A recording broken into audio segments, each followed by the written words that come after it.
আমরা যে অধ্যায়টা করতেছি ফাইন্যান্স প্রথম পত্র 6 নম্বর অধ্যায় দীর্ঘমেয়াদী অর্থায়ন অধ্যায়টার নাম। তো অলরেডি এটার অনেকগুলো বেসিক ক্লাস হয়ে গেছে, আমরা ম্যাথও প্র্যাকটিস করেছি। তো আজকে আমরা একটা ম্যাথ সলভ করব। তবে এই ম্যাথটা সলভ করার আগে আমি তোমাদেরকে এই অধ্যায়ের একটু বেসিকটা নিয়ে আলোচনা করি, হ্যাঁ, তোমাদের সাথে। তো আমাদের এই অধ্যায়টা কি নিয়ে যেন স্যার? বন্ড নিয়ে, তাই না? বলো। তো অনেকে কিন্তু এই অধ্যায়টাকে বলে বন্ড, যে ফাইন্যান্স প্রথম পত্র 6 নম্বর অধ্যায়, অধ্যায়টার নাম কি? বন্ড। বাট এটা কিন্তু ঠিক না, অধ্যায়টার নাম বন্ড না, অধ্যায়টার নাম হলো কি? দীর্ঘমেয়াদী অর্থায়ন। মানে একটা কোম্পানি যদি 5 বছর বা তার চেয়ে বেশি সময়ের জন্য টাকা সংগ্রহ করতে চায়, এটাকে বলা হয় দীর্ঘমেয়াদী অর্থায়ন। ধরো আমরা একটা কোম্পানি, আমরা প্রত্যয় কোম্পানি, আমরা কি করতে চাই? একটা জমি কিনে বিল্ডিং নির্মাণ করতে চাই, ফ্যাক্টরি দিতে চাই। দ্যাটস ওয়াই আমাদের ধরো 5 কোটি টাকা দরকার। তো আমরা 10 বছরের জন্য এই 5 কোটি টাকা কালেক্ট করতে চাচ্ছি। সো আমরা কোন ধরনের অর্থায়ন করব? দীর্ঘমেয়াদী অর্থায়ন করব। 10 বছরের জন্য বা 5 বছর বা তার চেয়ে বেশি সময়ের জন্য অর্থায়ন করলে ওটাকে কি বলে? দীর্ঘমেয়াদী অর্থায়ন। তো একটা কোম্পানি অনেকভাবে দীর্ঘমেয়াদী অর্থায়ন করতে পারে। এর মধ্যে একটা উপায় হলো বন্ড। একটা উপায় কি স্যার? বন্ড। তো আমরা প্রত্যয় কোম্পানি, রাইট? আমরা দেশের জনগণের কাছ থেকে যদি ঋণ নিতে চাই, আমাদের যে প্রয়োজন, এই প্রয়োজনটা আমরা দেশের জনগণের কাছ থেকে কিসের মাধ্যমে পূরণ করতে চাই? ঋণের মাধ্যমে, ঋণ গ্রহণের মাধ্যমে।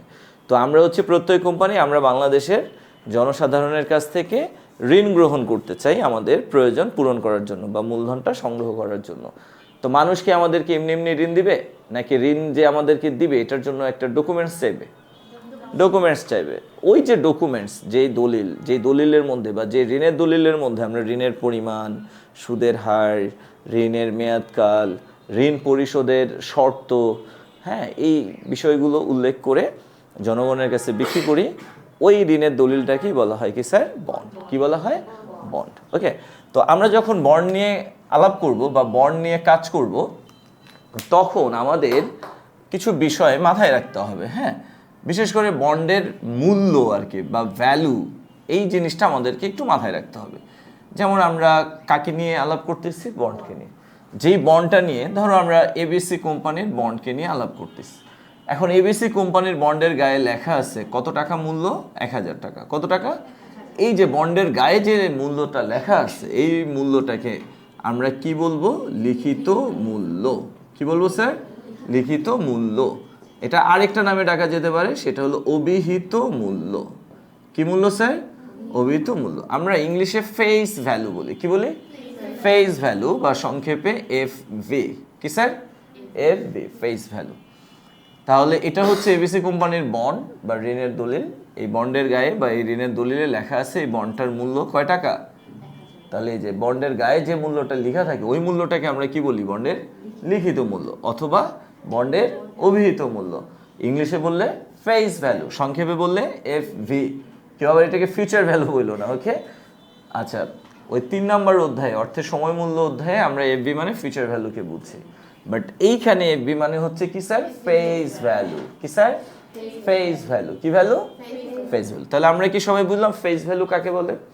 বন্ডের গায়ে যে দামটা লেখা থাকে, বন্ডের গায়ে যে দামটা উল্লেখ থাকে, ওই বন্ডটা, ওই দামটাকে, ওই মূল্যটাকে কি বলা হয়? Face value. এখন আসো, এই বন্ডটা কি হবে বলো তো? এই বন্ডটা বন্ড বাজারে বা আর্থিক বাজারে কেনাবেচা হবে। তাহলে এই বন্ডটা আর্থিক বাজারে যে দামে কেনাবেচা হবে, ওইটাকে আমরা বলবো বাজার মূল্য। কি বলবো স্যার? বাজার মূল্য। এই বাজার মূল্যটাকে আমরা সংক্ষেপে এসভি বলে থাকি। কি বলি? এসভি মানে হলো সেলস ভ্যালু। কি স্যার? সেলস ভ্যালু বা এসভি, সেলস ভ্যালু, এসভি। এটা হলো ইংলিশে। বাংলায় যদি বলো তাহলে কি বলবা? বাজার মূল্য। অর্থাৎ বন্ডটা বাজারে যে দামে কেনাবেচা হচ্ছে, বা কোম্পানি এই বন্ডটা বাজারে যে দামে বিক্রি করতেছে, ওই দামটা, ওই মূল্যটাকে আমরা কি বলবো? বাজার মূল্য বা সেলস ভ্যালু। ওকে। এখন বন্ডের সংজ্ঞাতে আমরা কি জানলাম? বন্ড হচ্ছে ঋণের দলিল। বন্ড কি? ঋণের দলিল। সো তুমি যদি কাউকে ঋণ দাও বা কারো থেকে ঋণ নাও, অবভিয়াসলি ওই ঋণের কি থাকবে? একটা নির্দিষ্ট মেয়াদকাল থাকবে। ধরো এই বন্ডের মেয়াদকাল হলো 10 বছর, সাপোজ। মেয়াদকাল কয় বছর? 10 বছর। এই আমরা এবিসি কোম্পানির বন্ড নিয়ে কথা বলতেছি। এই এবিসি কোম্পানির বন্ডের মেয়াদকাল কয় বছর? এইটাকে আমরা কি নামে ডাকবো? এন নামে। কি নামে? এন। এই মেয়াদকালকে আমরা কি বলবো? এন। এখন আসো, তুমি এবিসি কোম্পানির বন্ডটা কিনলা, এখন যে দামে কিনবা, আচ্ছা তুমি এবিসি কোম্পানির বন্ডটা কোত্থেকে কিনবা বলো তো? বাজার থেকে। তাহলে এবিসি কোম্পানির বন্ড তুমি যে ক্রয় করলা, যেই মূল্যে ক্রয় করছো, ওই মূল্যটাকে বলা হবে কি মূল্য? বাজার মূল্য বা সেলস ভ্যালু, এসভি। হ্যাঁ, এখন সেলস ভ্যালু মানে বিক্রয় মূল্য, অর্থাৎ আমি যে দামে বিক্রি করতেছি। বিষয়টা কিন্তু এমন না। আমরা এই অধ্যায়ের ম্যাথগুলো যখন করব, তখন আমরা নিজেদেরকে কি মনে করব জানো? বিনিয়োগকারী। আমরা কি? বিনিয়োগকারী। এখন এখানে তোমাদের আবার একটা প্রশ্ন চলে আসে যে বিনিয়োগকারী বা ইনভেস্টর এটা আবার কি জিনিস? যে ব্যক্তি বা যে প্রতিষ্ঠান আর্থিক বাজারে গিয়ে এই শেয়ার কেনে, বন্ড কিনে, তাদেরকে আমরা কি বলি? বিনিয়োগকারী বলি বা ইনভেস্টর বলি।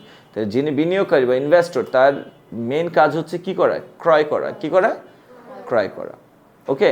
আর এই বন্ডগুলো ইস্যু করে বা বাজারে বিক্রি করে কে? বিনিয়োগকারী? উত্তর হলো না, কোম্পানি। কে?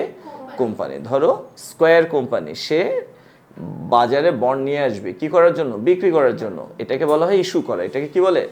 তাহলে কোম্পানি যখন বাজারে বন্ড বিক্রি করে, তার এই বিক্রি করার কাজটাকে বলা হয় কি? ইস্যু করা। আর আমরা নিজেদেরকে কোম্পানি মনে করব না, আমরা মনে করব বন্ডের ক্রেতা। আমরা কি?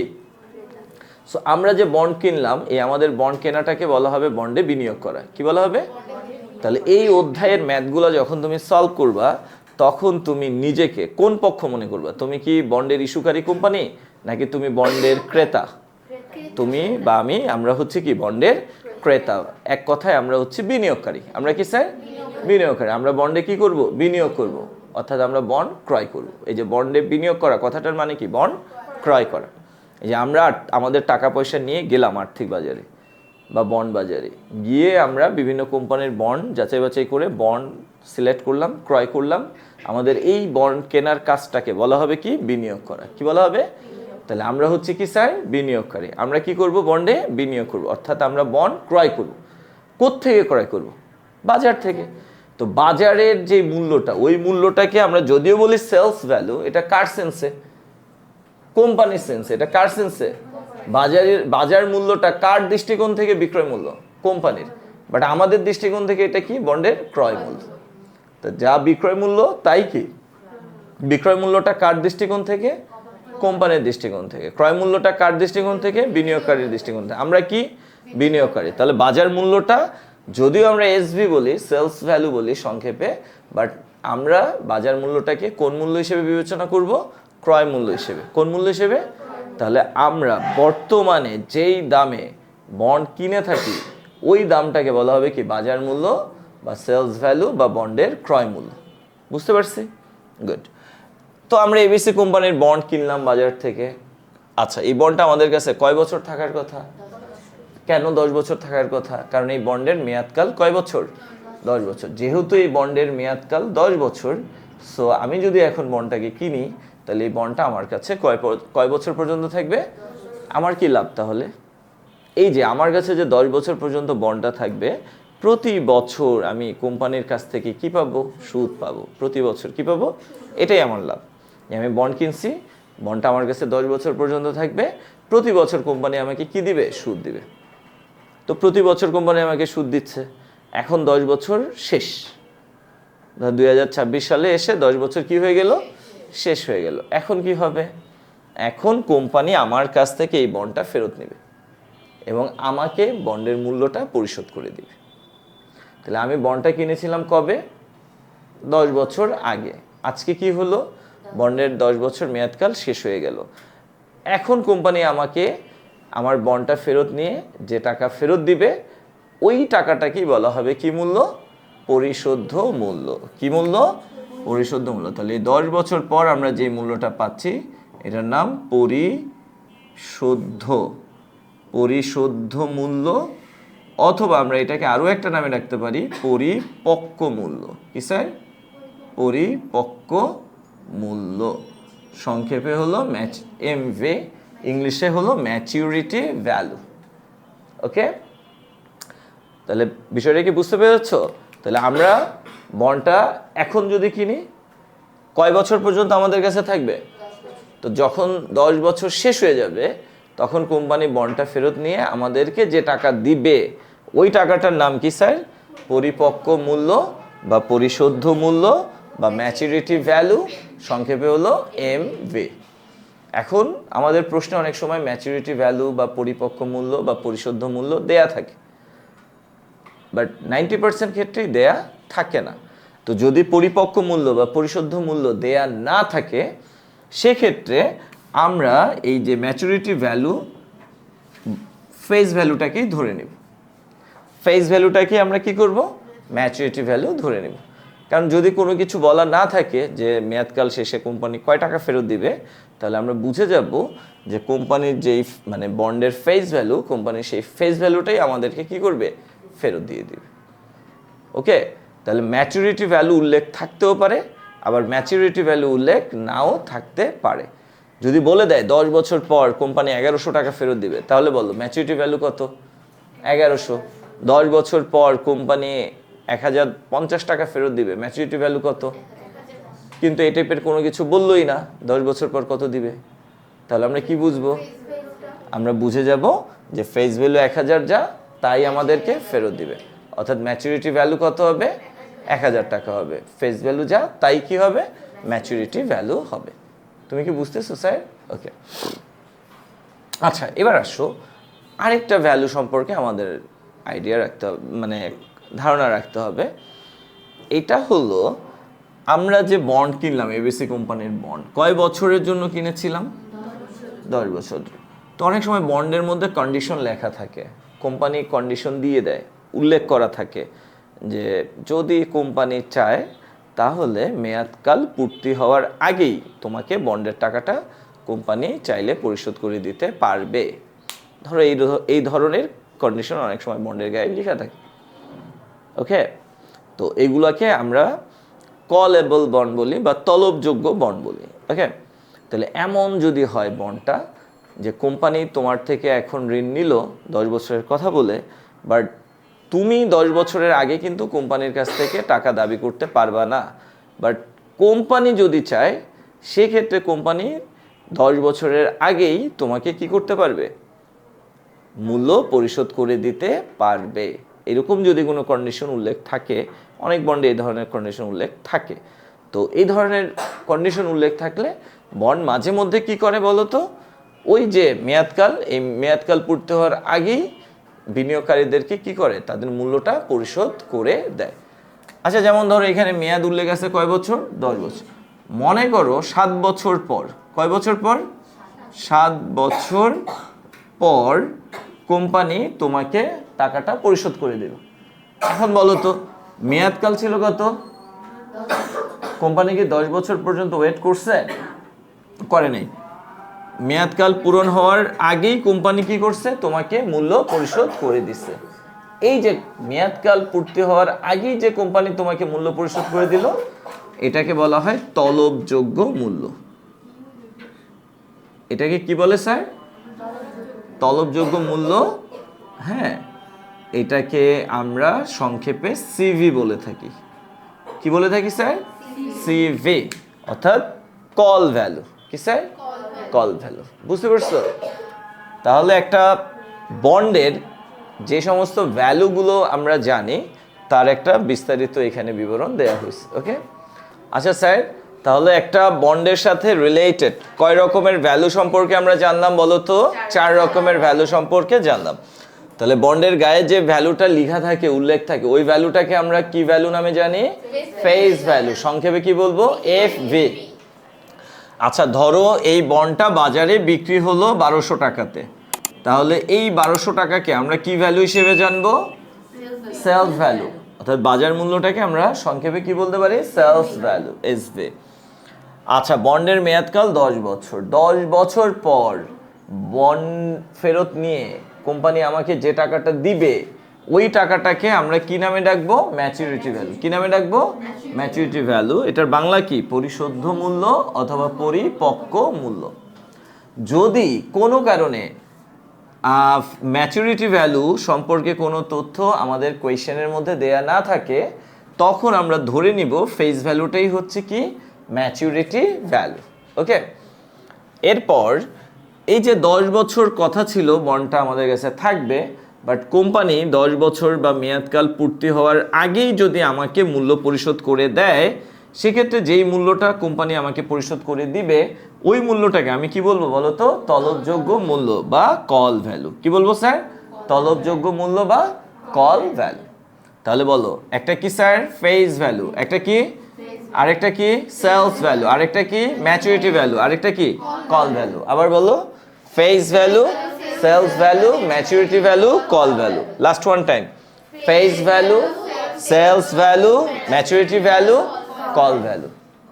আমি যদি বলি ফেস ভ্যালু, বুঝতে পারছো কাকে? আচ্ছা আসো তাহলে এবার এটার একটা ডিরেক্ট ডেমনস্ট্রেশন আমরা এখানে দেখি। এখানে তো বন্ড দেয়া আছে এ কোম্পানির, তাই না? আচ্ছা দেখো, আমরা যদি প্রশ্নটা পড়ি, এখানে বলল জনাব সৈকত ব্যাংকে তার সঞ্চয়কৃত অর্থ বিনিয়োগ করতে চাইছেন। ওকে, তিনি বন্ড বাজার অনুসন্ধান করে 100 টাকা অভিহিত মূল্যের দুটি বন্ড দেখতে পেলেন। কয়টা বন্ড দেখতে পেল? দুইটা বন্ড। 100 টাকা অভিহিত মূল্যের দুইটা বন্ড তিনি দেখতে পেলেন। তাহলে এই যে 100 টাকা অভিহিত মূল্য দেয়া আছে, দুটোটা বন্ডেরই অভিহিত মূল্য কয় টাকা? 100 টাকা। তাহলে এই 100 টাকাকে আমরা কি নামে ডাকবো বলো? Face value. তার মানে এই 100 টাকা এ বন্ডের ফেস ভ্যালু, এই 100 টাকা বি বন্ডের ফেস ভ্যালু, উভয় বন্ডের ফেস ভ্যালু এফভি কয় টাকা? 100 টাকা। Any doubt? সহজ না অনেক? গুড। Okay fine. এরপরে বলছে বন্ড দুটির তথ্য নিচে দেওয়া হলো। এখানে বন্ডের কিছু তথ্য দেয়া আছে। কুপন সুদের হার দেয়া আছে। কি দেয়া আছে? আচ্ছা আমরা যদি এই বন্ডের কথা বলি, এই বন্ডের কুপন সুদের হার দেয়া আছে কয় পার্সেন্ট? 12%। তার মানে এই বন্ডের ফেস ভ্যালু 100, এই ফেস ভ্যালুর উপরে আমরা কয় পার্সেন্ট সুদ ধরবো? 12%। আবার এই বন্ডের বাজার মূল্য দেয়া আছে। কি দেয়া আছে? বাজার মূল্য। তো বাজার মূল্যকে আমরা কি বলি? Sales value. কি বলি? Sales value. তার মানে এটা হলো কি? Sales value. এটা হচ্ছে সুদের পরিমাণ, সুদের হার, তাই না? সুদের পরিমাণ বা সুদের হার বা কুপন হার, এটাকে আমরা কি নামে ডাকবো? আই নামে। এগুলো তো আমরা জানি, তাই না? আমাদের বেসিক ক্লাসগুলোতে আলোচনা হয়েছে। মেয়াদকাল, মেয়াদকালকে আমরা কি নামে ডাকবো? এন। তাহলে দেখো, এ বন্ডের ফেস ভ্যালু দেয়া আছে 100 টাকা, এ বন্ডের সুদ দেয়া আছে আই কত? 12%। এ বন্ডের বাজার মূল্য অর্থাৎ এসভি দেয়া আছে কত? 119 টাকা। এ বন্ডের মেয়াদকাল অর্থাৎ এন দেয়া আছে কয় বছর? 8 বছর। ওকে, এবার যদি আমি বি বন্ডের কথা বলি, বি বন্ডের ফেস ভ্যালু দেয়া আছে কত? 100 টাকা। বি বন্ডের সুদের পরিমাণ বা সুদের হার দেয়া আছে আই কত? 10%। আচ্ছা, বাজার মূল্য অর্থাৎ এসভি দেয়া আছে কয় টাকা? 80 টাকা। এখানে কি এন আছে বলো? না, এখানে এন কিন্তু নাই, বি বন্ডের এন নাই। এরপর নিচে একটা ইনফরমেশন দেওয়া আছে, উল্লেখ্য জনাব সৈকতের প্রত্যাশিত আয়ের হার 10%। প্রত্যাশিত আয়ের হার 10%। এই যে প্রত্যাশিত আয়ের হার, এই প্রত্যাশিত আয়ের হারটাকে আমরা অনেক নামে রাখতে পারি। প্রত্যাশিত আয়ের হার, প্রয়োজনীয় আয়ের হার, বাজার সুদের হার, হ্যাঁ, তারপরে হলো ঋণের ব্যয়, বন্ডের ব্যয়, আমরা অনেক নামেই ডাকতে পারি। তো এটাকে সংক্ষেপে কি বলা হয় স্যার? কেডি। কি বলা হয়? কেডি। তাহলে এই 10% প্রত্যাশিত আয়ের হার, এটাকে আমরা কি বলবো? কেডি। কি বলবো? কেডি, কস্ট অফ ডেট বা cost of bond. Okay sir, তাহলে আমরা এই প্রশ্নটা পড়ে কি বুঝলাম যে আমাদের এই কোয়েশ্চেনের মধ্যে কি কি ইনফরমেশন দেয়া আছে? আচ্ছা, তাহলে আমাদের এখানে কয়টা বন্ড দেয়া আছে? দুইটা। একটা হলো এ বন্ড, আরেকটা কি? B bond. তো এ বন্ডের কি কি ইনফরমেশন দেয়া আছে? ফেস ভ্যালু দেয়া আছে, এ বন্ডের ইন্টারেস্ট দেয়া আছে, এ বন্ডের সেলস ভ্যালু দেয়া আছে, এ বন্ডের এন বা মেয়াদকাল দেয়া আছে। বি বন্ডের কি দেয়া আছে? ফেস ভ্যালু দেয়া আছে, আই দেয়া আছে, এসভি দেয়া আছে, বাট এন দেয়া নাই। আর কি দেয়া আছে? প্রত্যাশিত আয়ের হার বা কেডি দেয়া আছে। তো ফেস ভ্যালুটা যেমন বন্ডে বির জন্য প্রযোজ্য, ঠিক তেমনি এই যে প্রত্যাশিত আয়ের হার বা কেডি 10%, এই 10%টাও কমন, এর জন্য প্রযোজ্য এবং বির জন্য কি প্রযোজ্য। বুঝতে পারছো? গুড।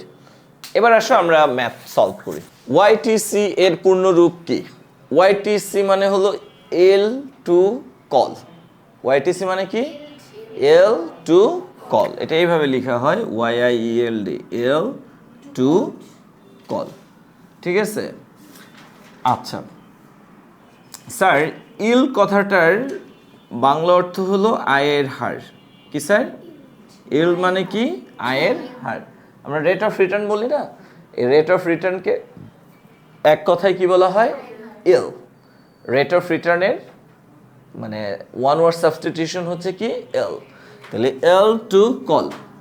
এখন কল মানে কি? ওই যে তলব সময় তোমাদের বলেছিলাম যে একটা বন্ড, এটার মেয়াদকাল কয় বছর? 10 বছর। এখন 10 বছর পর্যন্ত বন্ডটা যদি তোমার কাছে রেখে দাও, তাহলে তোমার যে মোট আয় হবে, এই আয়টাকে তুমি যদি বার্ষিক গড় করো, তাহলে তুমি যে গড় আয় পাবা, এই গড় আয়টাকে বলা হয় YTM। কি বলা হয়? এল টু ম্যাচিউরিটি, অর্থাৎ ম্যাচিউরিটি মানে কি? মেয়াদকাল। তাই মেয়াদকাল, বন্ডের যে মেয়াদকাল 10 বছর বলছিলাম মেয়াদকাল, এই 10 বছর পর্যন্ত বন্ডটা তোমার কাছে থাকলে প্রতি বছর গড়ে তুমি যে আয়টা করবা, ওই আয়ের হারটাকে কি নাম দেওয়া হবে? L two maturity, YTM। আর যদি মেয়াদকাল পর্যন্ত বন্ডটা তুমি না রাখো, যদি তলব সময় বা কল টাইম পর্যন্ত বন্ডটা তোমার কাছে রাখো, সেক্ষেত্রে তোমার প্রতি বছর গড়ে যে আয় অর্জিত হবে, ওই আয়টাকে নাম দেওয়া হয়েছে কি sir? YTC, L to call. বুঝতে পেরেছো সবাই? তাহলে এল মানে কি? আয়ের হার। এখন মেয়াদকাল পর্যন্ত আমরা তো বিনিয়োগকারী, আমরা একটা বন্ড কিনে মেয়াদকাল পর্যন্ত যদি বন্ডটা আমাদের কাছে রাখার সুযোগ পাই, সেক্ষেত্রে প্রতি বছর গড়ে আমাদের যে আয় হবে, যে আয়ের হার অর্জিত হবে, ওই আয়ের হারটাকে আমরা কি বলবো? YTM। আর যদি আমরা মেয়াদকাল পর্যন্ত বন্ডটা আমাদের কাছে রাখার সুযোগ না পাই, তলব সময় বা কল টাইম পর্যন্ত বন্ডটা আমাদের কাছে রাখি, সেক্ষেত্রে আমাদের যে আয়ের হার অর্জিত হবে, ওই বার্ষিক গড় আয়ের হারটাকে কি নামে ডাকা হবে? YTC। তাহলে আমি যদি বলি একটি বন্ডে বিনিয়োগ করার পর ওই বন্ডের তলব সময় পর্যন্ত বা কল টাইম পর্যন্ত যদি বন্ডটাকে ধারণ করা হয়, সেক্ষেত্রে প্রতি বছর যে গড় আয় অর্জিত হবে, তার বার্ষিক শতকরা হারটাকে YTC বা এল টু কল বলা হয়। বুঝছো? তাহলে YTC এর পূর্ণরূপ কি? Yield to call. আর এল টু কল কি জিনিস? তলব সময় পর্যন্ত বন্ড সংরক্ষণ করলে যে আয় অর্জিত হবে, তার বার্ষিক শতকরা হার। বুঝছো সবাই?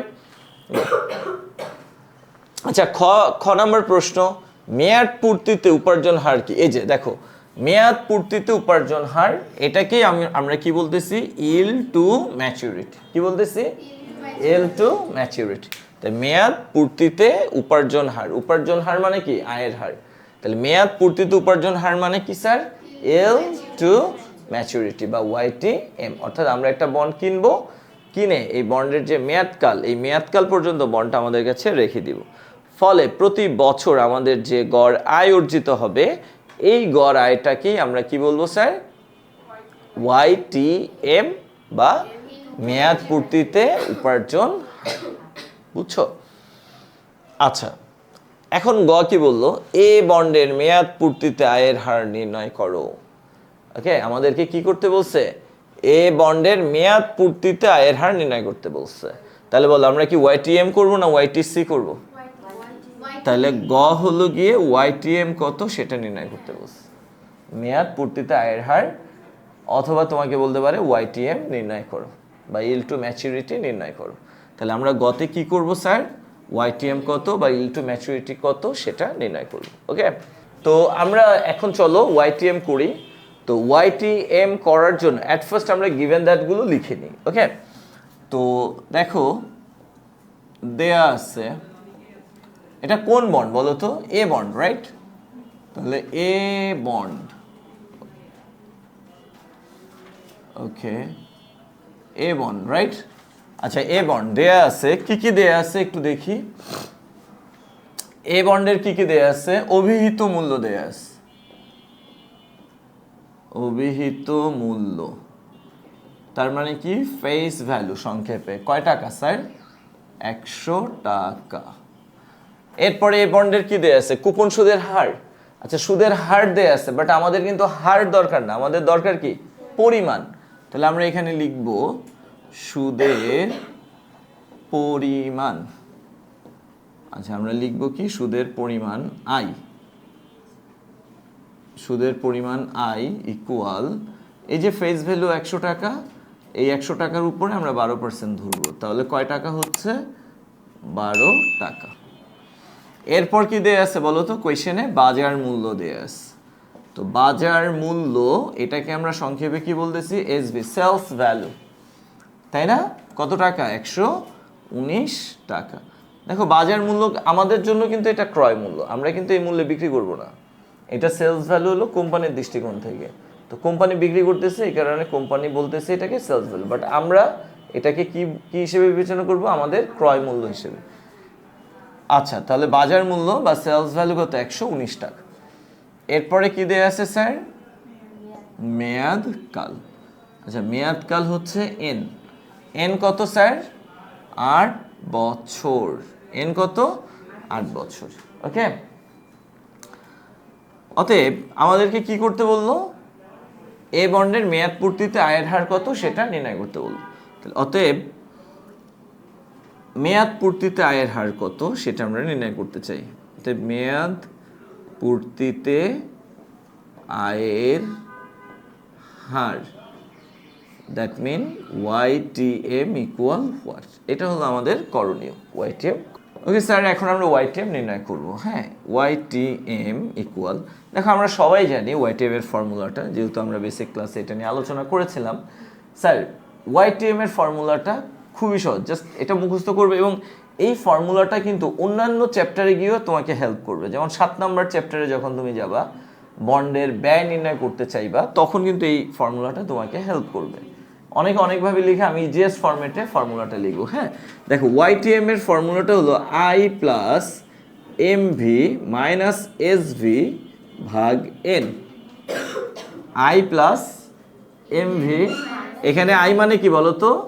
সুদের পরিমাণ, ইন্টারেস্ট অ্যামাউন্ট, সুদের পরিমাণ। MV মানে কি? পরিশোধ্য মূল্য বা পরিপক্ক মূল্য। SV মানে কি? বাজার মূল্য, ভাগ N। N মানে কি? মেয়াদকাল, তাই না? দেখো এই উপরের অংশটাই আমরা আবার নিচে লিখবো, বাট এটা প্লাস আকারে। MV প্লাস SV ভাগ 2 ইন্টু 100। এই হলো আমাদের YTM এর ফর্মুলা। আমরা এই ফর্মুলাটা মুখস্থ করে ফেলবো। YTM বের করার ফর্মুলা কি sir? I plus MV minus SV divided by N। আর এখানে নিচে কি হবে? MV plus SV divided by 2। Okay, এখন দেখো প্লিজ, কথা না, দেখো এখন আমরা আয়ের মান বসাবো। আয়ের মান কি আমরা জানি নাকি জানি না? কয় টাকা বলো তো স্যার? 12 টাকা। প্লাস এমভির মান বসাবো। এমভি মানে ম্যাচুরিটি ভ্যালু, পরিপক্ক মূল্য। আমাদের এই কোয়েশ্চেনে কোথাও কি বলছে পরিপক্ক মূল্য কয় টাকা? পরিপক্ক মূল্য কি যেন?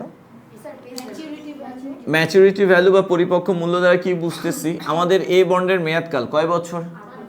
8 বছর পর কোম্পানি যে মূল্যটা আমাদের পরিশোধ করবে সেটাই হলো এমভি। এখানে কোথাও কি প্রশ্ন উল্লেখ করছে যে 8 বছর পর কয় টাকা পরিশোধ করবে? যেহেতু করে না, এমভি নিয়ে কোনো কথা বলে নাই। আমরা জানি এমভি নিয়ে কিছু যদি না বলে তাহলে ফেস ভ্যালুটাকে আমরা এমভি হিসেবে ব্যবহার করব, তাই না? তাহলে এমভি কয় টাকা হবে? 100 টাকা মাইনাস এসভি, এটা কিন্তু দেয়া আছে কত? 119 টাকা ভাগ এন। এন কত স্যার? 8 বছর, রাইট? ডিভাইডেড বাই এমভি কত? 100 প্লাস এসভি কত? 119। এটাকে আমরা ভাগ দিব কত দিয়ে? 2 দিয়ে। সবাই কি বুঝতে পেরেছো? আচ্ছা, এবার আমরা এক কাজ করি, পুরো উপরের টুকু ক্যালকুলেট করে ফেলি। হ্যাঁ, পুরো উপরে মানে পুরো রেজাল্ট বলতেছো? উপরেরটা কত হয়? 9.625। অর্থাৎ আমরা যদি ক্যালকুলেটর 12 প্লাস 100 মাইনাস 119 ভাগ 8 রাখি যেভাবে আছে, তাহলে আমরা রেজাল্ট পাচ্ছি কত? 9.625। তার মানে এটা উপরের রেজাল্ট। আর নিচের টুকু কত হচ্ছে? 109.5। এবার আমরা 9.625 কে ভাগ দিব 109.5 দিয়ে, তাহলে কত হয়? 8.78%। আচ্ছা, 9.625 ভাগ 109.5, যে রেজাল্টটা বের হয়েছে ওইটাকে তুমি 100 দিয়ে যদি গুণ দাও তাহলে কত পেয়ে যাবা? 8.78%। প্রায় কি স্যার? প্রায়। এটা not appropriate result, it is approximate result. Okay, প্রায়। তাহলে দেখো YTM নির্ণয় করা কি কঠিন নাকি খুবই সহজ? খুবই সহজ, তাই না বলো? আচ্ছা, তাহলে আমরা কি নেক্সট টাইমের যে YTM রিলেটেড ম্যাথগুলো আছে আমরা করতে পারবো? আচ্ছা, এখন আমি যদি তোমাদেরকে একটা প্রশ্ন করি, এই যে YTM 8.78%, এটা দ্বারা তুমি কি বুঝতেছো বলো তো? YTM এর মানটা 8.78%। এই যে YTM এর মান 8.78%, এটা দ্বারা তুমি কি বুঝলা? আচ্ছা, মেয়াদ পূর্তিতে আয়ের হার 8.78% দ্বারা কি বুঝলা? এটা দ্বারা কি বুঝলাম? ধরো আমরা যদি এ কোম্পানির বন্ডটা এখন কিনি এবং এটার মেয়াদকাল কয় বছর? 8 বছর পর্যন্ত বন্ডটা যদি আমাদের কাছে থাকে, তাহলে আমরা প্রতি বছর সুদ বাবদ যত আয় করব এবং মেয়াদকাল শেষে আমরা পরিশোধ্য মূল্য বাবদ যে আয় করব, এই সবগুলো আয়ের বার্ষিক গড় হার হলো কয় পার্সেন্ট? 8.78%। অর্থাৎ 8 বছরে যত যত আয় হবে সবগুলো আয়কে আমি যদি 8 বছর দ্বারা গড় করি, এই গড় বার্ষিক গড় আয়ের হারটা কত হবে বলো তো? 8.78% হবে। আমি কি বুঝাতে পারছি? ওকে, ঠিক আছে স্যার, তাহলে আমরা আজকের ক্লাসটা এখানেই শেষ করতেছি। তো স্যার, আমরা ফিনান্স প্রথম পত্র 6 নম্বর অধ্যায় করতেছিলাম। আমাদের অধ্যায়টার নাম হলো দীর্ঘমেয়াদী অর্থায়ন, অথবা আমরা যদি সংক্ষেপে বলি আমরা কি বলবো? বন্ড মূল্যায়ন বা বন্ড ভ্যালুয়েশন, রাইট? আচ্ছা, তো আমরা YTM এর ম্যাথগুলো সলভ করতেছি, তাই না? বলো, গত ক্লাসে আমরা YTM এর ম্যাথ করেছিলাম, আজকেও আমরা YTM এর ম্যাথই সলভ করব।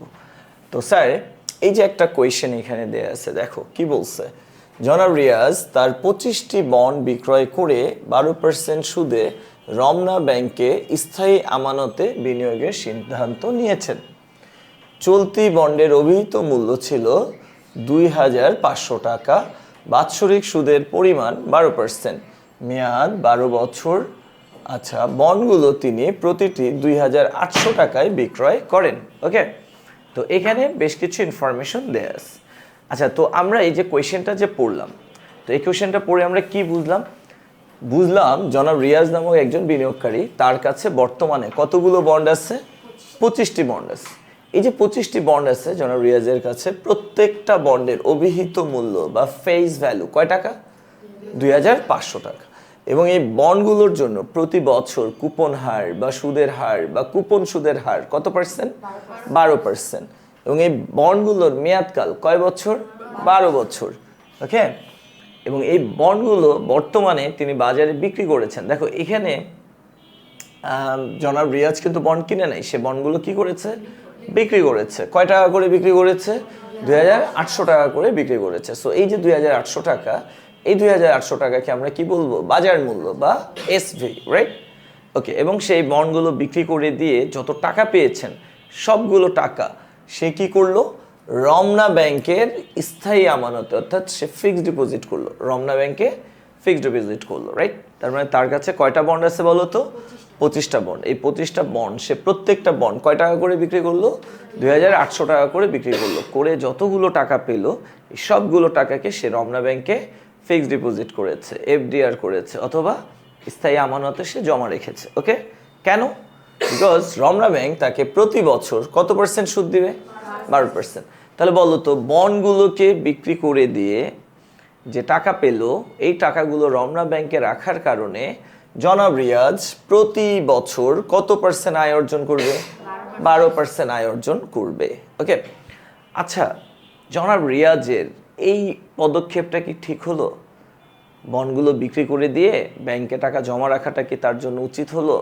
আচ্ছা, হলো কি হলো না, এটা কি আমরা আন্দাজে বলতে পারবো? বলো না, আমরা আন্দাজে বলতে পারবো না। তো আজকের ম্যাথটা এইরকমই, যে বন্ডগুলো সে বিক্রি করে দিয়ে টাকায় কনভার্ট করলো এবং সেই টাকাগুলোকে সে ব্যাংকে ফিক্সড ডিপোজিট করলো। ওকে, এই হলো কনসেপ্ট। এখন আসো আমরা করণীয়গুলো দেখি, যে করণীয়তে কি কি বলছে। আচ্ছা, বলছে জিরো কুপন বন্ড কি? আমরা সবাই জানি জিরো কুপন বন্ড হচ্ছে যে বন্ডের জন্য কোনো কুপন বা সুদ দেয়া হয় না। কুপন মানে কি? সুদ। যেমন ইসলামী ব্যাংক যদি বাজারে বন্ড ছাড়ে, অবশ্যই তারা কি করবে না? সুদ দিবে না, কারণ ইসলামী ব্যাংকের জন্য সুদ কি? নিষিদ্ধ, রাইট? তাহলে তার এটা ইসলামী থাকলো না। তাহলে যে সমস্ত প্রতিষ্ঠান বা যে সমস্ত কর্পোরেট ফার্ম, হ্যাঁ, তাদের ইস্যুকৃত বন্ডগুলোর জন্য জনসাধারণকে সুদ দেয় না, ওই বন্ডগুলোকে বলা হয় কি স্যার? Zero coupon bond. আর যে বন্ডগুলোর জন্য সুদ দেয়া হয় সেই বন্ডগুলোকে কি বলা হয়? Coupon bond. তাহলে যদি কোনো বন্ডের জন্য সুদ দেয়া হয় সেটা কি বন্ড? কুপন বন্ড, যদি সুদ দেয়া না হয় জিরো কুপন বন্ড। বলো তো আমরা যে বন্ড নিয়ে কথা বলতেছি এই বন্ডের জন্য সুদ দেয়া হচ্ছে না কি হচ্ছে না? তাহলে এটা কি বন্ড? Coupon bond, right? আচ্ছা, এবার খ বললো ইল টু কল বা ওয়াইটিসি বলতে কি বুঝায়? ওয়াইতে কি স্যার? এল, টিতে টু, সিতে কল, ওয়াইটিসি তার মানে কি? Yield to call. আচ্ছা, এল টু কল এটার বাংলা হলো তলব সময়ে আয়ের হার। কি স্যার? তলব সময়ে আয়ের হার, ওকে, বা ইল টু কল। তো ইল টু কল বা তলব সময়ে আয়ের হার বলতে কি বুঝায়? আমরা কিন্তু ওই যে বেসিক ক্লাসগুলোতে শিখেছিলাম যে বন্ডের গায়ে যে মেয়াদটা দেয়া আছে, যেমন আমাদের এই বন্ডের গায়ে কয় বছর মেয়াদ দেয়া আছে? 12 বছর। তো বন্ডের গায়ে যে মেয়াদটা দেয়া আছে 12 বছর, এই মেয়াদকাল যদি শেষ হয়ে যায় তখন কি হবে? কোম্পানি তোমাকে টাকা ফেরত দিবে। ওই টাকাটার নাম কি? পরিপক্ক মূল্য বা ম্যাচুরিটি ভ্যালু। তাহলে বন্ডের গায়ে যে মেয়াদকাল উল্লেখ করা আছে, এই উল্লেখিত মেয়াদকাল পর্যন্ত তুমি যদি বন্ডটাকে ধারণ করো, নিজের কাছে রাখো, তাহলে তোমার যে আয় অর্জিত হবে তার শতকরা হারটাকে বলা হচ্ছে কি? ওয়াইটিএম। ওয়াইটিএম। আর মেয়াদকাল যেটা উল্লেখ আছে, এই উল্লেখিত মেয়াদকাল পর্যন্ত যদি তুমি বন্ড তোমার কাছে রাখার সুযোগ না পাও, এই মেয়াদকাল পূর্তি হওয়ার আগেই যদি তোমাকে তলব করা হয়, ডাকা হয়, কল করা হয় টাকা নিয়ে যাওয়ার জন্য, সেক্ষেত্রে তোমার যে শতকরা আয় অর্জিত হবে সেই বার্ষিক শতকরা আয়টাকে আমরা কি বলবো? ওয়াইটিসি। বুঝতে পারলাম? ধরো 10 বছর পর কোম্পানি তোমাকে ডাকলো যে ভাই আসো, তোমার টাকাটা তুমি নিয়ে যাও। এখন বলো, তুমি কি মেয়াদকাল 12 বছর পর্যন্ত বন্ডটা তোমার কাছে রাখতে পেরেছো, নাকি তার আগেই কোম্পানি তোমাকে টাকা ফেরত দিয়ে দিস? তাহলে কয় বছর পর টাকা ফেরত দিয়ে দিল? 10 বছর পর। তাহলে বন্ডটা তুমি তোমার কাছে রেখেছো কয় বছর? এই 10 বছর পর্যন্ত বন্ডটা রাখার কারণে তোমার যে আয় হবে, এই আয়ের বার্ষিক শতকরা হারটাকে বলা হবে কি? এল টু কল বা ওয়াইটিসি।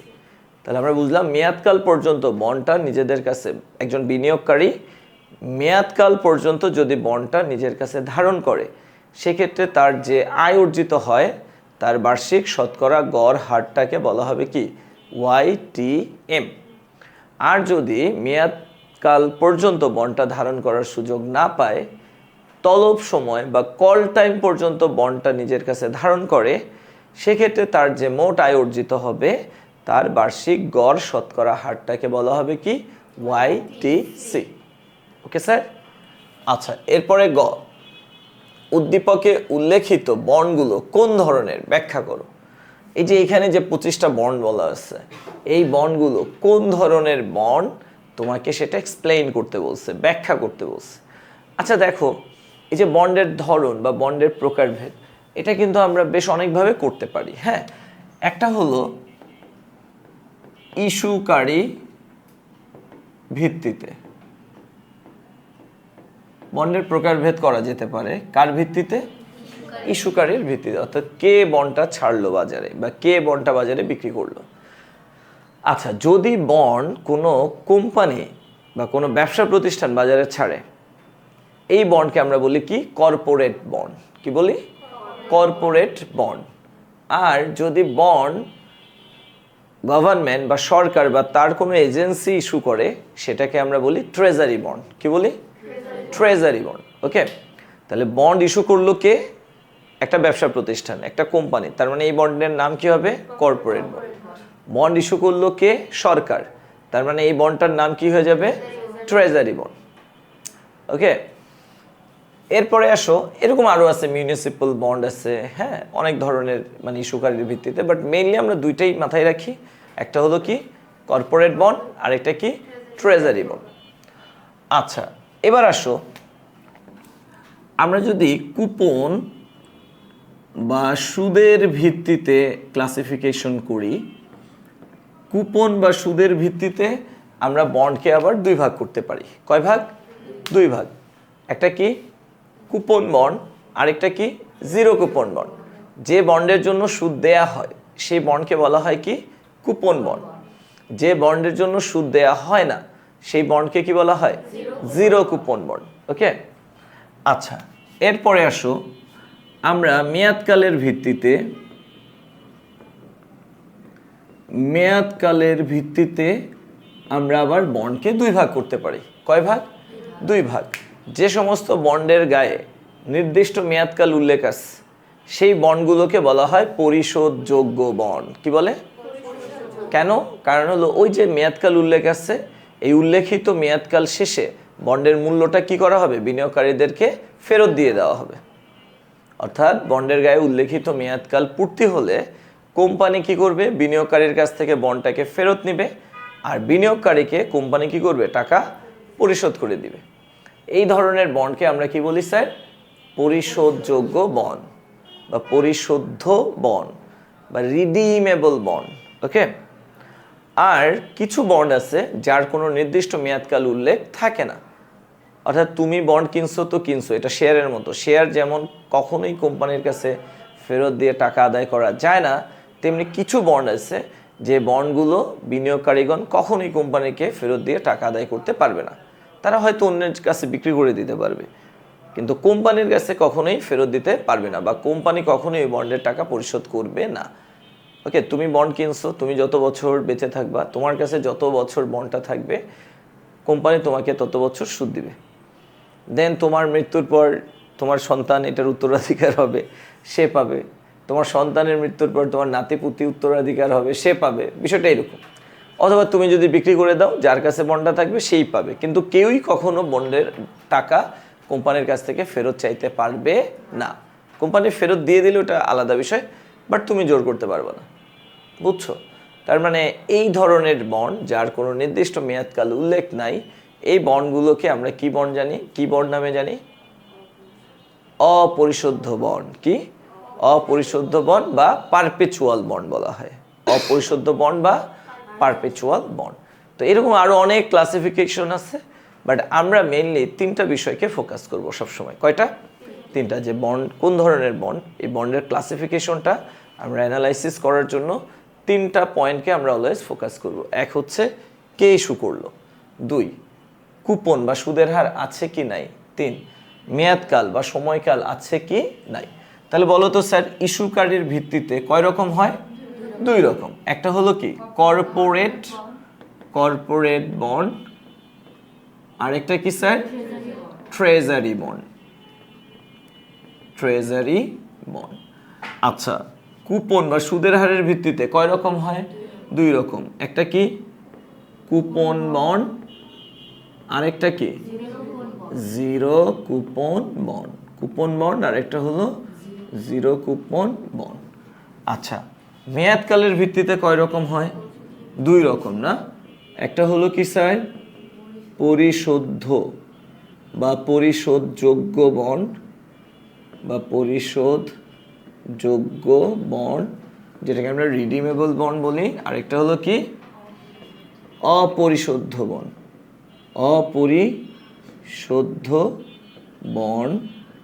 অথবা এটাকে আমরা চিরস্থায়ী বন্ডও বলতে পারি। চিরস্থায়ী বন্ড বা পারপেচুয়াল বন্ড বলা হয়। ওকে। আচ্ছা স্যার, আমাদের গ নাম্বার কোয়েশ্চেনটা কি ছিল? গ নাম্বার কোয়েশ্চেন ছিল উদ্দীপকে উল্লেখিত এই যে বন্ড দেয়া আছে, এই বন্ডটা কোন ধরনের বন্ড? তাহলে অ্যাট ফার্স্ট আসো আমরা নিজেদেরকে কোয়েশ্চেন করি, এই যে বন্ড, উদ্দীপকে উল্লেখিত বন্ড, এই বন্ডটা কে ইস্যু করছে? সরকার বলছে এখানে যে এটা সরকার কর্তৃক ইস্যুকৃত বন্ড। যদি বলতো তাহলে আমরা এটাকে ট্রেজারি বন্ড বলতাম। যেহেতু সরকার ইস্যু করছে, এটা বলে নাই, দ্যাটস ওয়াই আমরা বলতে পারি আমাদের উদ্দীপকে উল্লেখিত বন্ডটা কোন ধরনের বন্ড? Corporate bond. ওকে। এরপরে আসো আমরা দেখব কুপন বা সুদের হার আছে কিনা। আমাদের এই যে উদ্দীপকের বন্ড, এই বন্ডের কুপন হার বা সুদের হার দেয়া আছে না নাই? আছে। যেহেতু কুপন হার দেয়া আছে, সো এটা কি বন্ড? এটা একটা coupon bond, right? And then আমরা দেখব যে উদ্দীপকে উল্লেখিত বন্ডটার মেয়াদকাল দেয়া আছে না নাই? আছে, মেয়াদকালও দেয়া আছে। তার মানে এটা কোন ধরনের বন্ড? পরিশোধ্য বন্ড। তাহলে আমরা বলতে পারি যেহেতু উদ্দীপকে উল্লেখিত বন্ডটি সরকার কর্তৃক ইস্যুকৃত নয়, তাই ইস্যুকারী কর্তৃপক্ষের দৃষ্টিকোণ থেকে এই বন্ডটি হলো একটি কর্পোরেট বন্ড। উদ্দীপকে উল্লেখিত বন্ডের জন্য প্রতি বছর 12% হারে কি করা হয়, সুদ প্রদান করা হয়, তাই এই বন্ডটি হচ্ছে একটি কুপন বন্ড। এবং যেহেতু এই বন্ডের উল্লেখিত মেয়াদকাল 12 বছর পর বন্ডটি পরিশোধ করে দেওয়া হবে বিধায় এই বন্ডটি হলো একটি পরিশোধ্য বন্ড বা পরিশোধযোগ্য বন্ড। তাহলে উদ্দীপকের উল্লেখিত তথ্যের আলোকে বলা যায় বন্ডটি হচ্ছে একটি পরিশোধ্য কুপন বন্ড বা ওইটাই পরিশোধ্য কুপন বন্ড, তাই না, বা কর্পোরেট বন্ড যা পরিশোধ্য কুপন বন্ড। ওকে স্যার, বা পরিশোধযোগ্য কুপন বন্ড। ওকে, এইভাবে তোমরা গটা এক্সপ্লেন করে দিবা। আচ্ছা, আমরা সবাই বুঝতে পেরেছি? তো আমরা গ কমপ্লিট করে ফেললাম, এখন আমরা ঘ করব, রাইট? আচ্ছা, ঘ বলল বন্ডগুলোর মেয়াদ পূর্তিতে আয়ের হারের ভিত্তিতে জনাব রিয়াজের বিনিয়োগ সিদ্ধান্ত মূল্যায়ন করো। ওকে, এই যে জনাব রিয়াজ, তার কাছে থাকা 25টা বন্ড সে বিক্রি করে দিছে এবং প্রাপ্ত টাকাগুলো সে ব্যাংকে জমা করছে 12% সুদের আশায়। তার এই সিদ্ধান্তটা কি সঠিক নাকি ভুল? You have to analyse this, you have to evaluate. Okay, এখন তুমি কিভাবে ইভ্যালুয়েট করবা? অবশ্যই তোমাকে গাণিতিক যুক্তি দেখাইতে হবে। তো গাণিতিক যুক্তি হলো, তুমি যে ব্যাংকে টাকাটা রাখলা, ধরো তুমি হচ্ছে জনাব রিয়াজ, তো তুমি যে ব্যাংকে টাকাটা স্থায়ী আমানতে রেখেছো, এখান থেকে তোমার আয় হবে কত পার্সেন্ট? তাহলে ব্যাংকের স্থায়ী আমানতের আয় কত? আমরা কিন্তু ব্যাংকের স্থায়ী আমানতের আয়টা জেনে গেছি বা দেয়া আছে, কিন্তু বন্ড থেকে আমাদের আয় কত পার্সেন্ট হতো সেটা কি আমরা জানি? নো। বন্ড থেকে আমাদের আয় হতো কত পার্সেন্ট, বার্ষিক শতকরা আয় কত পার্সেন্ট আমরা পেতাম সেটা কি আমরা জানি? জানি না। আর আমরা সবাই কিন্তু একটা কথা জানি, বন্ড থেকে আমার যে আয়টা হয়, ওই আয়টাকে আমরা যদি টাকায় প্রকাশ করি, কিসে? টাকায়, তাহলে আমরা বলবো ভিবি। কি বলবো? VB, value of bond. তো ভিবি বা ভ্যালু অফ বন্ড মানে কি? আয়ের বর্তমান মূল্য। ওকে স্যার, ভিবি মানে কি? আয়ের বর্তমান মূল্য। অর্থাৎ আমি বন্ড কিনেছি, বন্ডে বিনিয়োগ করেছি, বন্ড থেকে আমি 12 বছরে যা যা যা যা আয় করব, সবগুলো আয়ের বর্তমান মূল্যকে আমরা কি বলবো? ভিবি। তাহলে ভিবি কিন্তু আয়, বাট এটা কিসে? টাকায়। এটা কিসে? টাকায়। এবং টাকাটার মূল্য কোন মূল্য? বর্তমান মূল্য। তাহলে বন্ডে বিনিয়োগ করে আমি যত আয় করব তার বর্তমান মূল্যকে যদি আমি টাকায় প্রকাশ করি, বা ওই টাকাগুলোর যদি আমি বর্তমান মূল্য প্রকাশ করি, সেটা হবে কি? ভিবি। তাহলে বন্ডের আয়ের বর্তমান মূল্যকে কি বলে? ভিবি। কিন্তু আমি যদি বন্ডের আয়টাকে পার্সেন্টেজে প্রকাশ করি, শতকরায় প্রকাশ করি, পার্সেন্টেজে প্রকাশ করি, তাহলে কি আমি ভিবি বলবো? উত্তর হলো না। তখন আমি কি বলবো? ওয়াইটিএম। কি বলবো? ওয়াইটিএম। তাহলে ওয়াইটিএম মানে কি? আয়ের শতকরা হার। ওয়াইটিএম মানে কি? আয়ের শতকরা হার।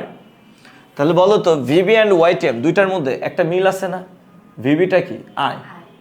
বন্ডে বিনিয়োগ হতে আমরা যে আয় করি, সেই আয়টাকে আমরা কি বলবো? ভিবি। আবার বন্ডে বিনিয়োগ করে আমরা যে আয় করব, সেই আয়টাকে আমরা কি বলি? ওয়াইটিএম। তাহলে ভিবি কি? বন্ডের বিনিয়োগ হতে আয়। ওয়াইটিএমটাও কি? বন্ডে বিনিয়োগ হতে আয়। তবে এই দুই আয়ের মধ্যে পার্থক্য কি? ভিবিটা হলো আয়ের বর্তমান মূল্য, আর ওয়াইটিএমটা কি? আয়ের শতকরা হার। এই হলো পার্থক্য, বুঝছো? তো এখন আমরা ওই যে রমনা ব্যাংকে যে টাকা জমা করব, রমনা ব্যাংকে টাকা জমা করলে আমরা যে আয়টা পাবো, ওই আয়টা কি টাকায় আছে না পার্সেন্টেজেস? পার্সেন্টেজেস। সো আমাদের বিনিয়োগ সিদ্ধান্তটা সঠিক না ভুল যদি আমরা কম্পেয়ার করতে চাই, সেক্ষেত্রে আমাকে শুধু রমনা ব্যাংকের আয়ের পার্সেন্টেজ জানলে হবে, নাকি বন্ডের আয়ের পার্সেন্টেজটাও জানতে হবে? আর বন্ডের আয়ের শতকরা হারকে আমরা কি দ্বারা প্রকাশ করি? ওয়াইটিএম। তাহলে আমরা যদি ঘ করতে চাই, হ্যাঁ, ঘ, যে আমাদের এই বন্ডগুলো বিক্রি করে দিয়ে রমনা ব্যাংকে টাকা জমা করার সিদ্ধান্তটা সঠিক না ভুল, সেক্ষেত্রে অ্যাট ফার্স্ট আমাদেরকে কি করতে হবে বলো তো? বন্ডগুলোর আয়ের আয়ের শতকরা হার বা ওয়াইটিএম নির্ণয় করতে হবে, বা মেয়াদ পূর্তিতে আয়ের হার নির্ণয় করতে হবে। ওকে, তাহলে চলো আমরা করে ফেলি।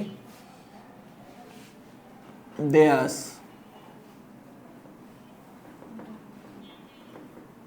আচ্ছা দেয়া আছে, কি কি দেয়া আছে আমরা একটু দেখি। অভিহিত মূল্য না,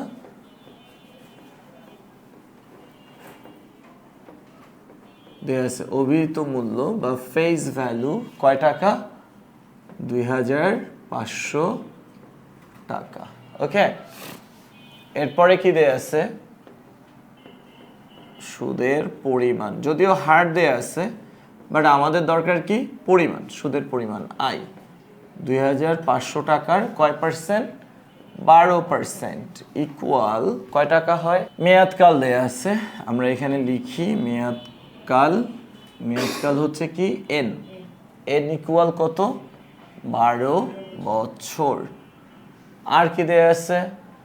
বাজার মূল্য দেয়া আছে। এই যে বন্ডগুলো বিক্রি করা হয়েছে 2800 টাকায়, বিক্রয় মূল্য মানে কি? বাজার মূল্য। আচ্ছা, তো তুমি চাইলে বিক্রয় মূল্য লিখতে পারো। বিক্রয় মূল্য দেয়া আছে, বিক্রয় মূল্য মানে সেলস ভ্যালু, এসভি, কয় টাকা? 2800 টাকা। ওকে স্যার, অতএব আমরা কি নির্ণয় করতে চাই? মেয়াদ পূর্তিতে আয়ের হার। মেয়াদ পূর্তিতে আয়ের হার, that mean YTM equal what? এটা হলো আমাদের করণীয়। আমরা জানি আচ্ছা YTM তো আমরা এর আগেও নির্ণয় করেছি নাকি? YTM এর ফর্মুলাটা তো আমরা জানি। YTM কিভাবে নির্ণয় করা হয়? I plus MV minus SV divided by N। আচ্ছা, MV প্লাস SV 2 ইন্টু 100, এটা না বলো? ওকে, ইকুয়াল, এখন আমরা আয়ের পরিমাণটা জানি। আয়ের পরিমাণ কত? 300 প্লাস এমভি আমরা জানি। আচ্ছা, এমভি মানে কি জানো? ম্যাচিউরিটি ভ্যালু বা পরিশোধ্য মূল্য। এই যে বন্ডের মেয়াদ দেয়া আছে কয় বছর? 12 বছর যখন শেষ হয়ে যাবে তখন কোম্পানি বিনিয়োগকারীকে যে টাকা ফেরত দিবে ওই টাকাটার নামই হচ্ছে কি? Maturity value. কত ফেরত দিবে প্রশ্নে কোথাও বলছে? বলে নাই। তাহলে মেয়াদকাল শেষে কত টাকা ফেরত দেওয়া হবে বিনিয়োগকারীকে, এই বিষয়ে যদি কোনো তথ্য না থাকে আমরা ধরে নিব ফেস ভ্যালুটাই হলো এমভি। সো যেহেতু এমভি সম্পর্কে কিছু বলে নাই, আমরা ফেস ভ্যালুকে এমভি ধরে নিচ্ছি। তাই 2500 মাইনাস এসভি কত? 2800 ভাগ এন। এন কত? 12 ইন্টু 100। নিচে কি হবে? 2500 যোগ 2800 ভাগ হবে কত? 2।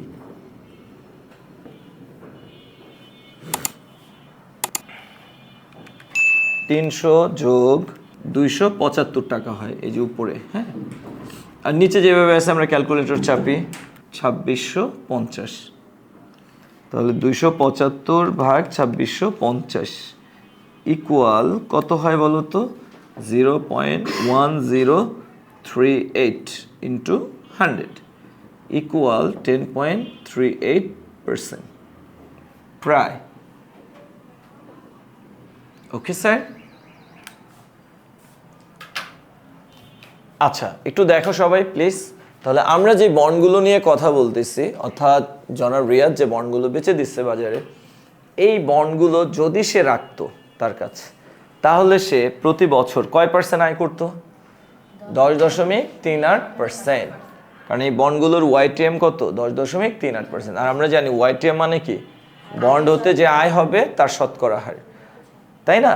তাহলে জনাব রিয়াজ এই 25টা বন্ড যদি তার কাছে রাখতো তাহলে প্রতি বছর তার আয় হতো কত পার্সেন্ট? 10.38%। বাট এইগুলো বিক্রি করে দিয়ে প্রাপ্ত টাকাগুলো সে ব্যাংকে জমা করার কারণে প্রতি বছর তার আয় হচ্ছে কত পার্সেন্ট? 12%। তাহলে বলো তো তার বিনিয়োগ সিদ্ধান্তটা কি যৌক্তিক না অযৌক্তিক? যৌক্তিক। সে খুবই চালাক লোক, তাই না? আচ্ছা, তার মানে আমরা বলতে পারি যেহেতু বন্ডের YTM বা আয়ের শতকরা হারের তুলনায় বা মেয়াদ পূর্তিতে শতকরা আয়ের হারের তুলনায় কি বন্ড, কি ব্যাংক? রমনা ব্যাংক। রমনা ব্যাংকের বার্ষিক সুদের হার অধিক, তাই বন্ড বিক্রি করে প্রাপ্ত টাকাগুলো রমনা ব্যাংকের স্থায়ী আমানতে জমা রাখার সিদ্ধান্তটি সঠিক বা যৌক্তিক। ওকে স্যার? আচ্ছা, ঠিক আছে। মিস্টার সাগর হোসাইন একজন বিনিয়োগকারী, বিনিয়োগের জন্য তিনি দুটি বন্ডকে বিবেচনা করছেন। ওকে, আমরা যখন ম্যাথগুলো সলভ করি তখন আমরা নিজেদেরকে কি মনে করি? বিনিয়োগকারী, তাই না? আর বন্ডগুলো ইস্যু করে বা বাজারে ছাড়ে কে? কোম্পানি। তো আমরা তো কোম্পানি না, আমরা কি?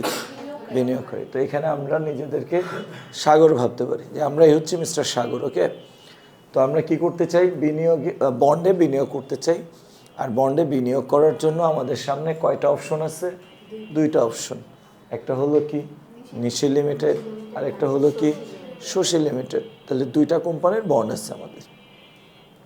তো বন্ডগুলোর তথ্য দেওয়া আছে। কি কি তথ্য? লিখিত মূল্য দেওয়া আছে নিশির কত? 1000, শশীর কত? 2000। মেয়াদকাল দেওয়া আছে নিশির 10 বছর, শশীর 10 বছর। কুপন হার দেওয়া আছে নিশির কত? 12%, শশীর কত? 14%। বাজার মূল্য দেওয়া আছে নিশির কত? 1200 আর শশীর কত? 2400 বাজার মূল্য, রাইট? আর কি দেওয়া আছে? মেয়াদ পূর্তিতে মূল্য দেওয়া আছে। মেয়াদ পূর্তিতে মূল্য নিশির কত? 1050, শশীর কত? 2050। ওকে, তাহলে আমরা এখানে দেখতে পারি এই যে লিখিত মূল্য, এটাকে আমরা কি বলবো বলো? Face value. মেয়াদকালকে কি বলবো? এন। কুপন হার থেকে আমরা কি পাবো? আই। বাজার মূল্যকে আমরা কি বলি? এসভি। মেয়াদ পূর্তিতে মূল্যকে আমরা কি বলি? এমভি। ওকে স্যার, এগুলো আমরা সবাই জানি, তাই না? আচ্ছা, এখন আমাদেরকে কি বললো? কর্পোরেট বন্ড কি? অর্থাৎ যে বন্ডগুলো কোনো একটা কোম্পানি বাজারে ইস্যু করে অর্থায়নের জন্য, ওই বন্ডগুলোকে আমরা কি বলবো? Corporate bond. কোম্পানি কর্তৃক ইস্যুকৃত বন্ডকে কি বলে? কর্পোরেট বন্ড বলে। ওকে, তলব সময় আয়ের হার বলতে কি বুঝো? এটা আমরা জানি। এই যে বন্ডের মেয়াদকাল দেওয়া আছে নিশির কত? 10 বছর।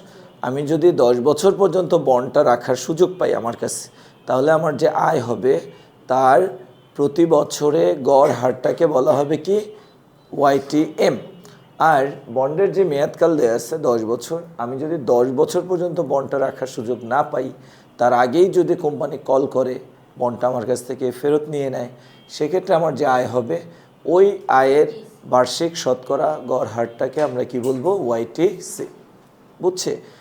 আচ্ছা, এরপরে গ কি বললো? নিশি লিমিটেড কর্তৃক ইস্যুকৃত বন্ডের মেয়াদ পূর্তিতে আয়ের হার নির্ণয় করো। আচ্ছা, গ কি বললো? এই যে নিশি লিমিটেড কর্তৃক ইস্যুকৃত বন্ডের মেয়াদ পূর্তিতে আয়ের হার নির্ণয় করো। ওকে, তাহলে মেয়াদ পূর্তিতে আয়ের হার আমরা নির্ণয় করতে চাই। এই মেয়াদ পূর্তিতে আয়ের হারকে আমরা সংক্ষেপে কি বলি বলো তো? ওয়াইটিএম। তোমরা জানো ওয়াইটিএম কাকে বলে? একটু আগে আমি বলছিলাম, যেমন নিশি কোম্পানির বন্ডের মেয়াদকাল কয় বছর? আমরা যদি 10 বছর পর্যন্ত বন্ডটা আমাদের কাছে রাখি, প্রতি বছর আমরা কি পাবো? 12% সুদ পাবো। আর 10 বছর পর আমরা কি পাবো বলো তো? এই যে 1050 টাকা ফেরত পাবো। তাহলে 10 বছর পর্যন্ত বন্ডটা আমাদের কাছে রাখা হলে প্রতি বছর সুদ বাবদ এবং মেয়াদ পূর্তিতে মূল্য পরিশোধ বাবদ আমরা যে আয়গুলো পাচ্ছি, এই আয়গুলোকে আমি যদি প্রতি বছর গড়ে প্রকাশ করি, এই গড় শতকরা হারটাই হবে কি? প্রতি বছরের মানে আয়ের প্রতি বছরের গড়ের শতকরা হারটাকে বলা হবে কি? ওয়াইটিএম। তাহলে ওয়াইটিএম হলো বন্ডের প্রতি বছরের গড় আয়ের হার। বন্ডের প্রতি বছরের গড় আয়ের হার। তবে শর্ত হলো বন্ডটা তোমার কাছে কতদিন থাকতে হবে? মেয়াদকাল পর্যন্ত। কতদিন পর্যন্ত? আর যদি মেয়াদকাল পর্যন্ত না থাকে তাহলে ওইটা আর ওয়াইটিএম হবে না, ওটা ওয়াইটিসি হয়ে যাবে। বুঝতে পারছো? তাহলে চলো আমরা গ করে ফেলি। গ হচ্ছে নিশি, রাইট? নিশি লিমিটেড। নিশি লিমিটেড। ওকে, তো আমরা ফার্স্টে গিভেন দ্যাটগুলো লিখি। দেয়া আছে, সংক্ষেপে লিখি এভি 1000। আমার গলা ভেঙে গেছে। আচ্ছা ঠিক আছে। এভি ইকুয়াল 1000 আর এন ইকুয়াল কত? 10 বছর। 10 বছর। আই ইকুয়াল 1000 গুণ কয় পার্সেন্ট? 12%, রাইট? বা অথবা আমি এখানে ইকুয়ালি দিয়ে দিই 120 টাকা। 120 টাকা। ওকে, বাজার মূল্য দেয়া আছে এসভি 1200 টাকা। ওকে স্যার, আর মেয়াদ পূর্তিতে মূল্য এমভি কত? 1050 টাকা। তোমরা এগুলো কিন্তু লিখে নিবা, হ্যাঁ দেয়া আছে, কথায় আগে লিখবা লিখিত মূল্য, দেন ব্র্যাকেটে এফভি লিখবা, মেয়াদকাল ব্র্যাকেটে এন লিখবা, সুদের পরিমাণ ব্র্যাকেটে আই লিখবা, বাজার মূল্য ব্র্যাকেটে এসভি লিখবা, হ্যাঁ পরিপক্ক মূল্য বা পরিশোধ্য মূল্য ব্র্যাকেটে এমভি লিখবা। ওকে ওকে স্যার, এই কথাগুলো লিখে এই শর্ট ফর্মগুলো আগে পুরো কথাটা লিখে দেন শর্ট ফর্মটা ইউজ করবা, কারণ অনেক দিতে পারে, হ্যাঁ দিতে পারে। অতএব আমরা কি নির্ণয় করতে চাই? মেয়াদ পূর্তিতে আয়ের হার বা ওয়াইটিএম ইকুয়াল হোয়াট? তা আমরা এখন ওয়াইটিএম নির্ণয় করব।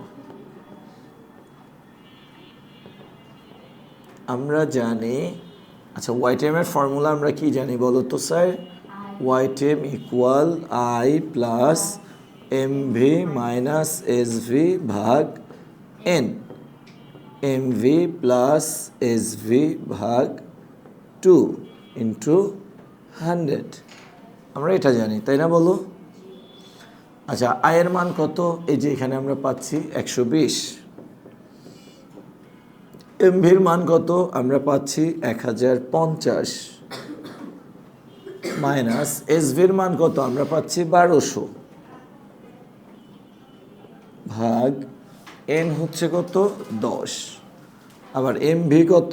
1050 প্লাস এসভি কত? 1200 ভাগ 2 ইন্টু 100 ইকুয়াল। এখন আমরা কি করব? এই পুরোটুকুর মান নির্ণয় করব। আমাকে ক্যালকুলেটরটা দাও। আচ্ছা তো আমরা এই পুরোটুকুর মান ক্যালকুলেট করব, যেভাবে আছে তুমি বসাও। 120 প্লাস ব্র্যাকেট চাপলাম 1050 মাইনাস 1200 ব্র্যাকেট ক্লোজ করলাম ভাগ 10 ইকুয়াল, তাহলে আমরা পাচ্ছি কত? 105 টাকা। 105 টাকা। ওকে আচ্ছা নিচেরটা আমরা কিভাবে পাবো? 105 ভাগ অ্যান্সার ইকুয়াল, তাহলে 0. আমি 105কে 1125 দিয়ে ভাগ করলে 0.0933 হয় ইন্টু 100 ইকুয়াল 9.33%। আমরা এখানে কি লিখবো স্যার? প্রায়। কি লিখবো? প্রায়। ওকে আচ্ছা, তো আমরা নিশি লিমিটেডের বন্ডের ওয়াইটিএম বা মেয়াদ পূর্তিতে আয়ের হার কত পেয়ে গেলাম, তাই না বলো? আচ্ছা এখন আমাদেরকে কি করতে হবে বলো তো? আচ্ছা ঘ কি বলছে দেখো, ঘ বলল যদি শশী লিমিটেডের বন্ডের সুদ অর্ধবার্ষিক ভিত্তিতে প্রদান করা হয়। ওকে এখানে বলছে শশী লিমিটেডের বন্ডের সুদ কিভাবে প্রদান করা হবে? অর্ধবার্ষিক ভিত্তিতে। তাহলে মিস্টার সাগর হোসাইনের জন্য মেয়াদ পূর্তিতে আয়ের হারের ভিত্তিতে বিনিয়োগ সিদ্ধান্ত সুপারিশ করো। আচ্ছা তাহলে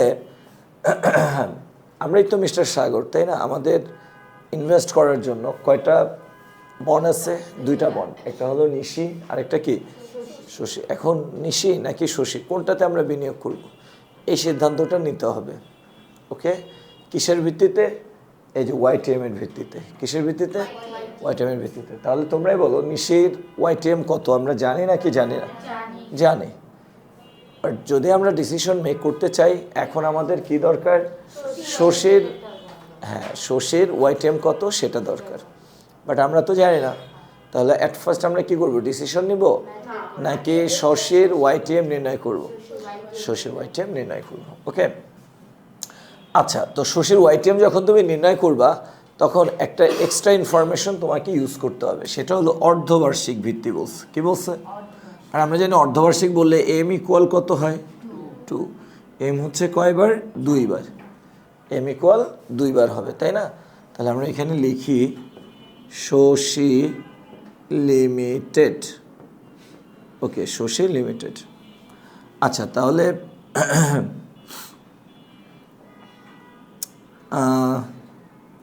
দেয়া আছে কি কি দেয়া আছে আমরা একটু লিখি। এফভি দেয়া আছে কয় টাকা বলো, 2000 টাকা।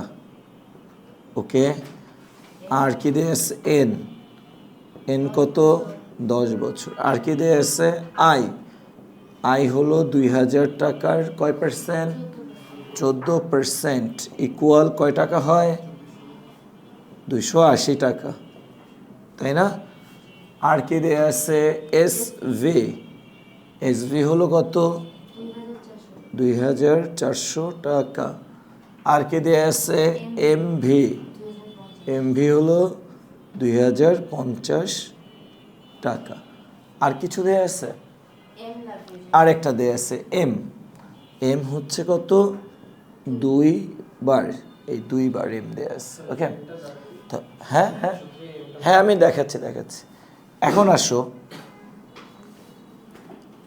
আমরা জানি এখন আমরা কি করতে চাই, ওয়াইটিএম কত এটা নির্ণয় করতে চাই, তাই না?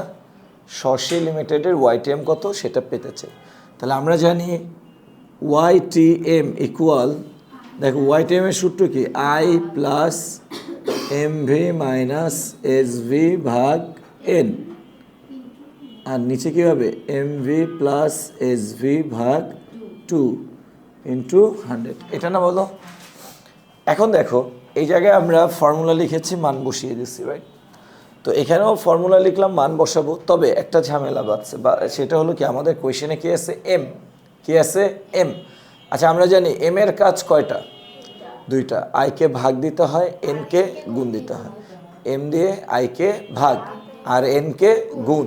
তাহলে আমরা এখন আইকে ভাগ দিলাম আর এনকে গুণ দিলাম এম দিয়ে। ওকে, এখন একটা বিষয় জানো, যখন তুমি এই কাজটা করবা, ওয়াইটিএম এর ফর্মুলার আইকে এম দিয়ে ভাগ দিবা আর এনকে এম দিয়ে গুণ দিবা, তখন এই ওয়াইটিএমটা আর বার্ষিক ওয়াইটিএম থাকবে না, এটা অর্ধবার্ষিক হয়ে যাবে। কি হয়ে যাবে, হ্যাঁ। তাহলে আমরা এখানে ওয়াইটিএম না লিখে কি লিখব, অর্ধবার্ষিক ওয়াইটিএম। আমরা জানি অর্ধবার্ষিক ওয়াইটিএম এটা। তাহলে এই যে আমি আই কেম দিয়ে ভাগ দিলাম, এন কেম দিয়ে গুণ দিলাম, এখন কি ওয়াইটিএমটা আর বার্ষিক আছে, এটা কি হয়ে গেছে, অর্ধবার্ষিক। কেন, কারণ এমটা কি, অর্ধবার্ষিক এম। আচ্ছা এখানে যদি বলতো মাসিক ভিত্তিতে সুদ দেওয়া হবে, তাহলে আমরা এখানে এম দিয়ে ভাগ আর এন দিয়ে গুণ দিলে এখন কি অর্ধবার্ষিক হইতো না মাসিক? যদি বলতো ত্রৈমাসিক ভিত্তিতে সুদ প্রদান করা হয়, তাহলে এটা কি হয়ে যেত, ত্রৈমাসিক ওয়াইটিএম। তাহলে এমটা যদি হয় মাসিক, তাহলে ওয়াইটিএমটাও কি হয়ে যাবে, মাসিক। এমটা যদি হয় অর্ধবার্ষিক, ওয়াইটিএমটাও অর্ধবার্ষিক। এমটা যদি হয় ত্রৈমাসিক, ওয়াইটিএমটাও কি হবে, ত্রৈমাসিক। তাহলে আমরা কি বুঝলাম, আমরা ওয়াইটিএম এর ফর্মুলার আইকে যদি এম দিয়ে ভাগ দেই, এনকে যদি এম দিয়ে গুণ দেই, তাহলে আর ওয়াইটিএমটা বার্ষিক ওয়াইটিএম থাকবে না। এমটা যদি মাসিক হয়, ওয়াইটিএমও মাসিক হবে। এমটা যদি ত্রৈমাসিক হয়, ওয়াইটিএমটাও ত্রৈমাসিক হবে। এমটা যদি অর্ধবার্ষিক হয়, ওয়াইটিএমটাও অর্ধবার্ষিক হবে। এখন আমাদের এই প্রশ্নের মধ্যে এমটা কোন ভিত্তিতে বলছে, অর্ধবার্ষিক। দ্যাটস ওয়াই ওয়াইটিএমটাও কি হয়ে গেল, অর্ধবার্ষিক ওয়াইটিএম হয়ে গেল। ইকুয়াল, এবার চলো আমরা করে ফেলি। এম এর আয়ের মান তো আমরা জানি, আয় কত, 280, রাইট? তাহলে 280 ভাগ 2 প্লাস এমভির মান আমরা জানি, এমভি কত, 2050, তাই না? মাইনাস এসভির মান আমরা জানি, এসভির মান কত, 2400, ভাগ এন এর মান আমরা জানি, এন এর মান কত, 10 বছর। আচ্ছা আর নিচে কি হবে, 2050 প্লাস 2400 ভাগ 2 ইকুয়াল, তাহলে 280কে আমি 2 দিয়ে ভাগ দিচ্ছি, কত হয়, 140, প্লাস এই অংশটুকুকে আমরা করে ফেলতে পারি, হ্যাঁ, 2050 মাইনাস 2400 ইকুয়াল মাইনাস 350 হয় ভাগ 10 মাইনাস 35 হয়। তাহলে এতটুকুর মান মাইনাস 35, হ্যাঁ। তো মাইনাস 35 আর হলো প্লাস, তাহলে প্লাসে মাইনাসে মাইনাস 35 হয়ে গেল। নিচের টুকু 2050 প্লাস 2400 ভাগ 2, তাহলে 2225 হয়। ইয়েস, ও আচ্ছা, তাহলে এইখানে তো সরি, এখানে কি হবে, গুণ 2 হবে না? আমি দুঃখিত। তাহলে এখানে হবে আচ্ছা আমরা একটা লাইন বাড়তি করি। ওকে, আমি একটা লাইন বাড়তি করি। আচ্ছা আমি তাহলে এতটুকু মুছে দিই না?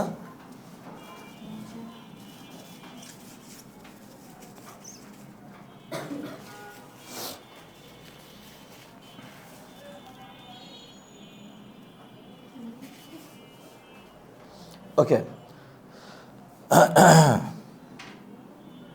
ইকুয়াল, তাহলে আমরা একটু কারেকশন এটাকে ক্যালকুলেশনটাকে সহজ করে নিই না।